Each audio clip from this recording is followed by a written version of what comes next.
Once again, I'd like to welcome you to my channel, Raw Boxing TV. What a night. It had me going from Showtime to HBO back and forward, although I did not watch it, through Showtime or HBO. I really got fed up of watching anything on the HBO, any fights on HBO or Showtime. I much rather watch it through the British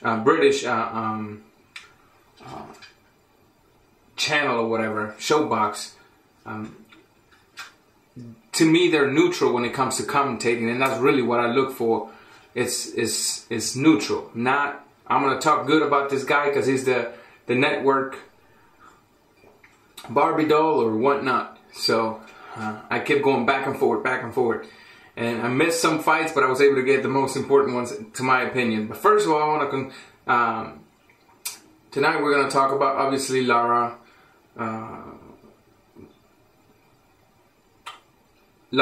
Rigondeaux. We're gonna talk about Malinaji.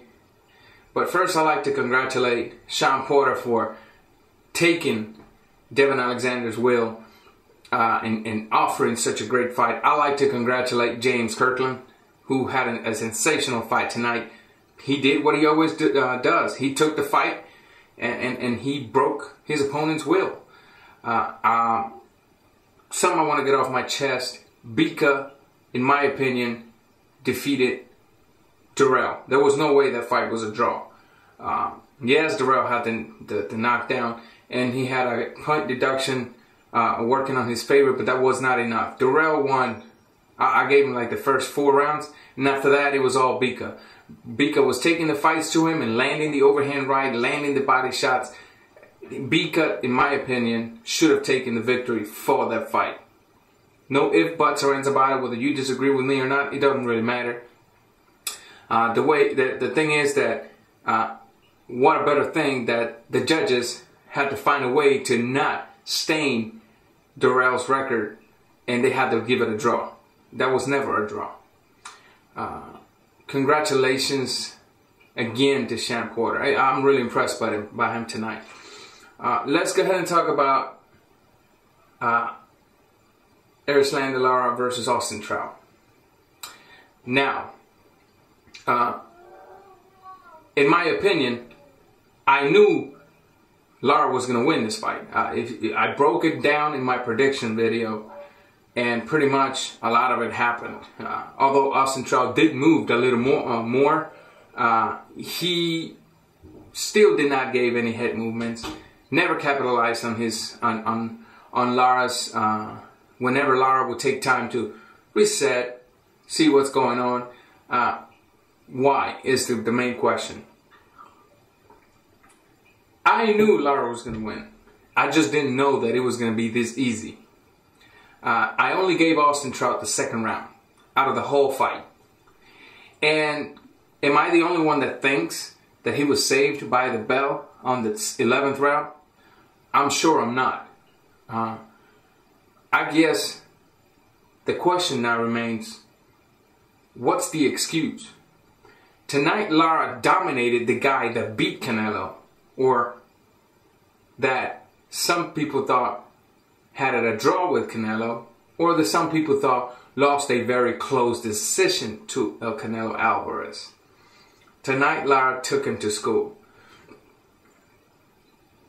When you have 2 fighters that are so technically sounded, when you have 2 fighters that are very well skilled, you're not going to get this fight where dumb fighters go at it. You're going to have a very, very tactical fight. Lara was able to lure Trout into his game, and the 1-2 came into effect. When I think of Lara, and I've seen how a couple of people on Twitter are bashing him. Oh, all he's got is that 1-2. Well, when I see Lara going through what he's going now, because there's always an excuse, right? It makes me think of Teofilo Stevenson, a great Cuban heavyweight that kept knocking everybody out with the 1-2. Then he fought a fighter who was studying him really well and was able to neutralize the 1-2. But then Stevenson came out and gave him hooks to the body, uppercuts to the head, and still knocked him out. Lara is the type of fighter that's going to give you the type of fight you allow him to give you. That's that. What's the excuse? I think Lara versus Canelo, or even Cotto and then Canelo, would be great. Canelo will probably want the fight, but in Guadalajara, Mexico, with a Mexican referee and 3 Mexican judges. I think that's the only way he would take that fight. I don't think Mayweather versus Lara will happen. I don't think Mayweather's going to stay at 154. And if I was Mayweather, I wouldn't take that fight. Not only does Lara pose a threat, business-wise, right? I hate talking about business because that's not what my channel is about. That's another thing. Don't come to my channel spreading, oh, he ain't nobody because he can't put butts on the seats. That's not what this channel is about. When you come to a video, expect to hear about skills and only skills, because I really don't care about the business aspect of boxing, whether it is a part of professional boxing. It's not a part of me. It's not what I'm interested on. But I don't think from a business point of view, Mayweather was going to want to take that fight since he's looking for the big cash because he only got 3 or 4 fights left. You know, there's nothing else to say. I mean, I'm tired of saying it. I mean, Lara is the #1 154 pounder in the world, whether you like it or not. Don't believe me? Find somebody that can beat him and put him in front of him. Demetrius ain't going to get him. Young fighter, talking trash, understandable. Switching on. Guillermo El Chacal Rigondeaux. Well, it's a sad night for a person that put a lot of money into Nonito Donaire, lost his money, spent a bunch of time talking trash about Rigondeaux, came back and started taking credit for this fight, put more money on Agbeko to defeat Rigondeaux, and once again Rigondeaux took him to bankruptcy. If you haven't figured it out now,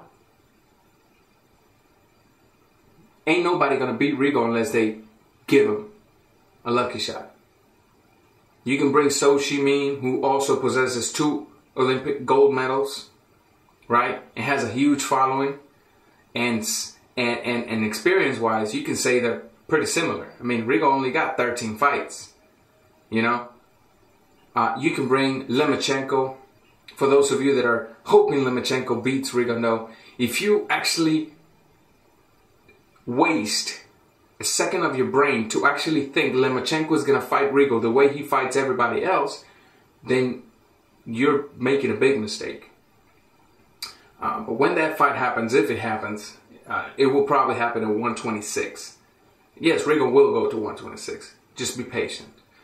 But no, ain't nobody going to beat Rigondeaux. And unfortunately for you guys, something you got to suck up with, and that's that. Who's next for Rigo? Whoever. There's people in that weight division.